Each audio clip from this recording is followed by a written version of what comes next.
নামখানা থানার পক্ষ থেকে করা হলো নাকা চেকিং। দিল্লিতে বিস্ফোরণের পরই নড়েচড়ে বসল সুন্দরবন জেলা পুলিশ প্রশাসন।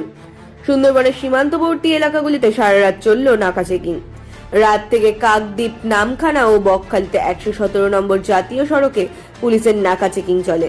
এদিন প্রতিটি গাড়িকে থামিয়ে তল্লাশি চালানো হয়। মূলত সুন্দরবনের এলাকাটি বাংলাদেশ লাগোয়া, তাই এখানে হাই অ্যালার্ট জারি করা হয়েছে। এছাড়াও জলপথে নজরদারি বাড়ানো হয়েছে। রেল স্টেশনগুলিতেও নজরদারি চালানো হচ্ছে। যাত্রীদের ব্যাগ তল্লাশি করে দেখা হচ্ছে। নামখানা থেকে তপন কুমার দাসের রিপোর্ট।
ঠিক বলছেন তো?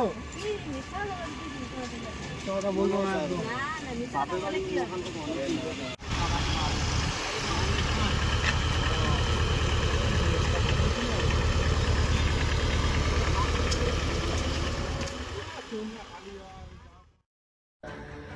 রাজ্য ও ভিন রাজ্যের কয়েকশো বাংলাদেশি